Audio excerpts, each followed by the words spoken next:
കഴിവുറ്റ വനിതകൾ അവരുടെ അമ്പരപ്പിക്കുന്ന പ്രകടനങ്ങൾ പെൺവേദി ഇവിടെ ഉണരുകയായി. So let's begin the show. This is red carpet. അപ്പോൾ നമ്മുടെ ശ്രീറാമിന്റെയും റബേക്കയുടെയും കൂടുതൽ വിശേഷങ്ങൾ നമുക്ക് കേൾക്കാം. നമ്മൾ അതിങ്ങനെ കണ്ടിന്യൂ ചെയ്ത് പോവാണ്. രണ്ടുപേർക്കും നമ്മുടെ റെഡ് കാർപ്പറ്റിലേക്ക് ഒരിക്കൽ കൂടി സ്വാഗതം. ഓക്കെ, അപ്പൊ നമുക്ക് തുടങ്ങാം അല്ലേ? അപ്പൊ നിങ്ങളുടെ ലൊക്കേഷനിലൊക്കെ കുറച്ച് സമയം കിട്ടുമ്പോൾ തന്നെ വീഡിയോസ് റീൽസ് ഒക്കെ ചെയ്യുന്ന ഒരുപാട് ഞാൻ കണ്ടിട്ടുണ്ട്. അതെല്ലാം അത്യാവശ്യം നല്ല രീതിയിൽ വൈറലായ റീൽസ് ചെയ്യാത്ത ആളായിരുന്നു ഞാൻ അത് പറയാൻ പോയത്. എനിക്ക് റീൽസ് അറിയില്ല, എങ്ങനെ ചെയ്യേണ്ടത്, ലിപ്സിങ് ചെയ്തിട്ട് ചെയ്യാൻ ഒട്ടും അറിയില്ലായിരുന്നു. ഇവളും ഈ പറഞ്ഞ ഗാങ് കംപ്ലീറ്റ് അന്നത്തെ കാലത്തുള്ള റീൽസും കാര്യങ്ങളും ടിക്ടോക്കും കാര്യങ്ങളൊക്കെ ഭയങ്കര ആക്റ്റീവ് ആയിരുന്നു. അപ്പം ഹരിത എന്ന് പറഞ്ഞിട്ട് അതിൽ അഭിനയിച്ച ഹരിതയും ഇവളും കൂടി എന്നെ ചേട്ടാ നമുക്കൊരു റീൽ ചെയ്യാം. സത്യം പറഞ്ഞാൽ എനിക്ക് അറിയില്ല അതെങ്ങനെയാ ചെയ്യാന്ന് പറഞ്ഞാൽ അറിയില്ല. അങ്ങനെ ഏതൊരു ഫസ്റ്റ് റീല് ധനുഷിന്റെ ആ ഒരു സിനിമത്തെ റീലല്ലേ ഇത്? മറ്റേ നമ്മള് ഇത് എന്താണ് ആ റീൽ ചെയ്തു. അത് കണ്ടാ അറിയാം, എനിക്ക് ഒരു കുന്തും അറിയില്ല. പാട്ട് വെച്ചിട്ടും ഡാൻസ് ഒക്കെ അങ്ങനെ എന്തൊക്കെയോ എല്ലാം ഞാൻ ഇങ്ങനെ നോക്കുമ്പോൾ എല്ലാ ടൈപ്പ് ഓഫ് ടിക്ടോക്ക് വീഡിയോസ് ഞാൻ പോയിട്ട് കുത്തി കുത്തി വാ റീല് ചെയ്യാൻ ടിക്ടോക്ക് വില മനസ്സിലായില്ല. ഇപ്പൊ ആരും വിളിക്കാനും ഇപ്പൊ റീല് ചെയ്യുന്ന കണ്ടേ ഞാൻ നിന്നെ കണ്ടതല്ലേ പോയി എന്റെ മുന്നു ഇപ്പൊ പഠിച്ചു സ്വന്തമായിട്ട് റബേക്കയുടെ ആവശ്യമില്ല. എന്റെ മോളും ഒരുമിച്ചിട്ടൊക്കെ റീൽ ചെയ്യും. ഇപ്പൊ അവള് ഭയങ്കര പെർഫെക്ഷനിസ്റ്റ് ആണ്. അതായത് എന്റെ എക്സ്പ്രഷൻ ശരിയല്ല, നമുക്ക് ഒന്നും കൂടി എടുക്കണം. മോള് എത്ര വയസ്സായി? ഇപ്പൊ 7 വയസ്സാവും. 7 വയസ്സാവുമ്പോ കണ്ട പറയില്ല കേട്ടോ, പ്രായം വെളിപ്പെടുത്തുന്നു അല്ലേ? അപ്പൊ നമുക്ക് നിങ്ങളുടെ കുറച്ച് വീഡിയോസ് ഞങ്ങൾ ഇങ്ങനെ ശേഖരിച്ച് വെച്ചിട്ടുണ്ടായിരുന്നു. അതൊന്ന് കണ്ടാലോ? നിങ്ങളുടെ ഭാവാഭിനയം എങ്ങനെയായിരുന്നു?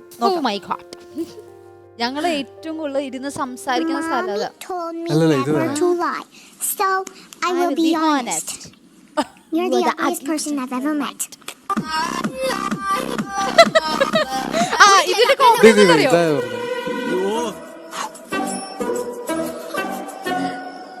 സ്മെല്ല് വരുത്. എനിക്ക് വരുത്.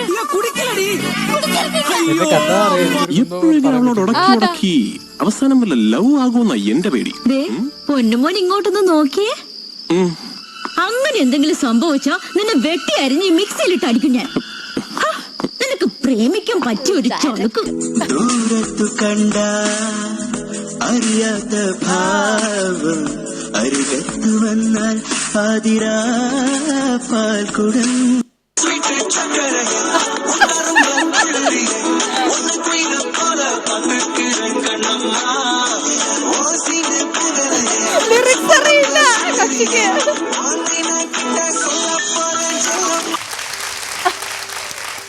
നമുക്ക് ഇങ്ങനെ ഒരു കാര്യം ഇവിടെ കണ്ടപ്പോ ഇതൊന്ന് റീക്രിയേറ്റ് ചെയ്യണമെന്ന് ആഗ്രഹമുണ്ട്.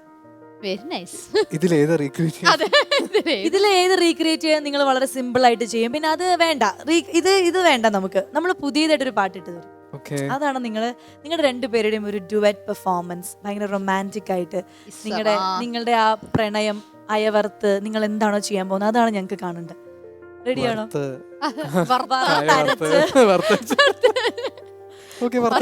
നല്ലൊരു റൊമാൻറ്റിക് സോങ് ഞങ്ങൾ പ്ലേ ചെയ്യും. നിങ്ങൾക്ക് ഇഷ്ടമുള്ള രീതിയിൽ എന്ത് വേണമെങ്കിലും ഒരു ഡാൻസ്, ഒരു കുറച്ച് സമയം അത്രേ ഉള്ളൂ. അപ്പൊ നമുക്ക് ഇവരുടെ ഒരു മനോഹരമായ നൃത്തത്തിലേക്ക് കടക്കാം. യെസ്, നൃത്തം ചേച്ചി പറയും, അത് ഞങ്ങൾ കളിച്ചു തരുമ്പോ വേറെ എന്തെങ്കിലും ആകും. അത് അവര് അപ്പൊ തീരുമാനിച്ചിട്ട് അവർ കമന്റ് ചെയ്യും. അപ്പോൾ ഇനിയിപ്പോ നിങ്ങളുടെ വിശേഷങ്ങൾ കുറെ കേട്ടു, പാട്ട്, ഡാൻസ്, ഗെയിംസ് ഒക്കെ നമ്മൾ കളിച്ചു. ഇനി നമുക്ക് നമ്മുടെ കണ്ടസ്റ്റന്റിനെ വിളിക്കാനുള്ള സമയമായിരിക്കാണ്. റെഡ് കാർപ്പറ്റ് ഷോ എന്ന് പറയുന്ന സ്ത്രീകളുടെ ഷോ ആണ്.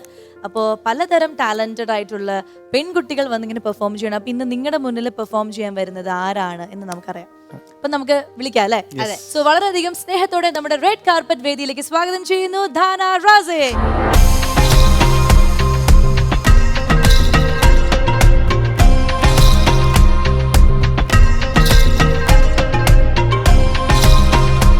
അതെ, റബേക്കയ്ക്ക് എന്തൊക്കെയോ കാര്യങ്ങൾ പറയാനുണ്ടെന്ന് മനസ്സിലായി. എന്താണ് നിങ്ങൾ തമ്മിലുള്ള ചേച്ചി പേര് വിളിച്ചപ്പോ എനിക്ക് ഡൗട്ട് ഉണ്ടായിരുന്നു. കാരണം ഞാൻ ധാനയുടെ എല്ലാ വീഡിയോസും കാണുന്നതാണ്, ഞാൻ ഷെയർ ചെയ്യാറുണ്ട്, ചാറ്റ് ചെയ്യാറുണ്ട്.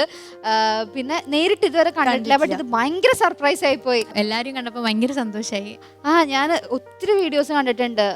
എന്താണ് ഈ കവറൊക്കെ ചെയ്തിട്ട് എനിക്ക് ഭയങ്കര ഇഷ്ടമായിരുന്നു. അപ്പൊ ഞാൻ ശരിക്കും ഭയങ്കര ഫാനാണ്. Thank you. അടിപൊളി.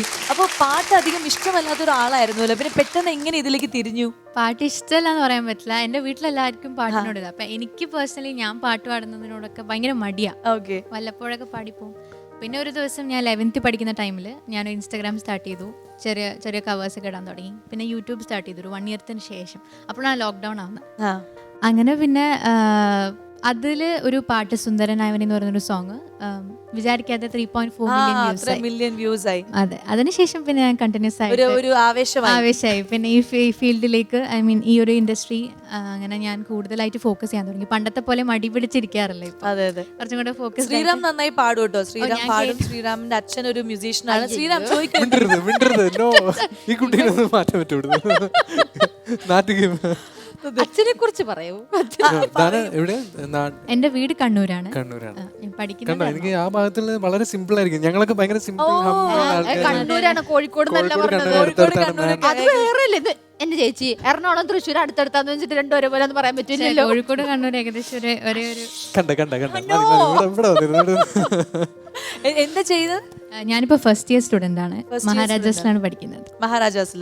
ഓക്കെ, അപ്പൊ ഈ പഠിത്തവും പാട്ടും ഒക്കെ ആയിട്ട് എങ്ങനെ പോകുന്നു? ഇപ്പൊ ഓൺലൈൻ ക്ലാസ് ആയിരിക്കുമല്ലോ. അതെ, ഇപ്പൊ ഓൺലൈൻ ക്ലാസ് ആണ്. അതുകൊണ്ട് തന്നെ കൂടുതലായിട്ട് ഇതിൽ ഫോക്കസ് ചെയ്യാൻ പറ്റുന്നുണ്ട്. പുതിയ ഏതെങ്കിലും കവർ സോങ് റെഡിയാക്കി വെച്ചിട്ടുണ്ടോ? വെച്ചിട്ടുണ്ട്. പിന്നെ ഈ കോവിഡ് റെസ്ട്രിക്ഷൻസ് ഉള്ളതുകൊണ്ട് നമുക്ക് വീഡിയോസ് ഒന്നും അധികം ഷൂട്ട് ചെയ്യാൻ പറ്റില്ല. എല്ലാം ഇങ്ങനെ പെൻഡിങ് കിടക്കാണ്. അതല്ലാതെ പെട്ടെന്ന് ഓരോന്ന് വരും.